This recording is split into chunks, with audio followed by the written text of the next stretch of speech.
1959.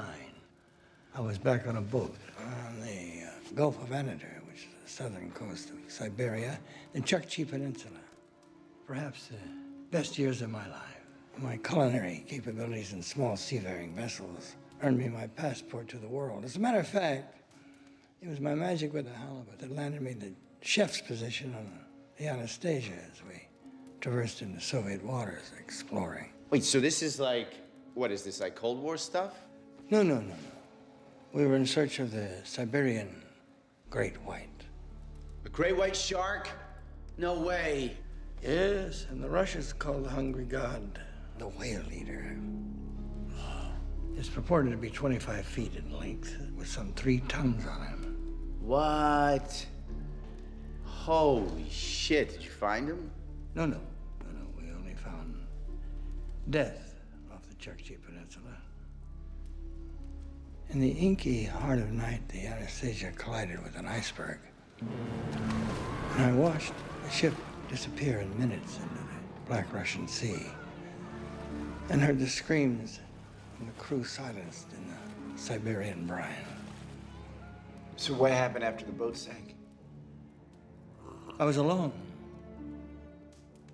Alone, all alone on a wide, wide sea. And never a saint took pity on my soul in agony. Rhyme an ancient mariner. Well remembered, Mr. Brighton. Well remembered. But you know, when the screaming stopped, I thought I was alone until something very swift and frightening moved by me. The many men, so beautiful, and they all dead did lie, and 1,000 slimy things lived on, and so did I. God, how scared were you? Oh, I don't mind admitting I was terrified. I know you've probably been scared a few times in your life, Mr. Brighton, but I would wager to say that you've never known true terror. And I became intimately familiar with terror that night as I swam. I kicked at the water and stroked for I knew not where. It was so pitch black. So I swam deeper and deeper into the ebony void, and I prayed that whatever brushed by me was now feasting upon the expedition crew instead.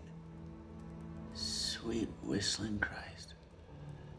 I awoke on the shores of a very small island, regurgitating seawater and discombobulated beyond belief. And then as I stood to my feet, I saw the sweetest sight my orbs have ever taken in. I saw my savior. I saw a walrus. A walrus? A walrus saved your life? Yes. This curious fellow loomed over me with Tusk as tall as silent Charybdis. But it was as gentle as a milking cow, and it took me into its blubbery body to keep me warm, as if I were a newborn chick, you see. Unbelievable. Yes. And though I couldn't know what he was called by his Marine brethren, I named him after the only authority figure I'd ever known and ever trusted in my entire life.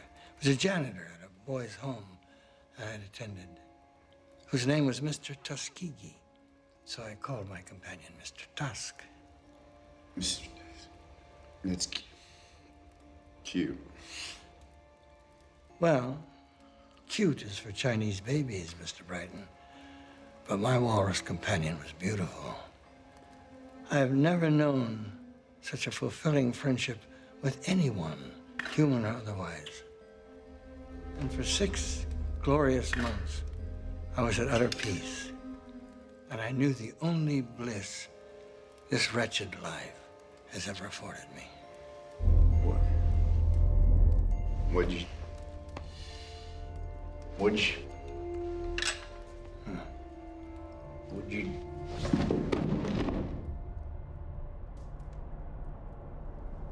There. It'll be all right. It'll be all right, Mr. Tusk.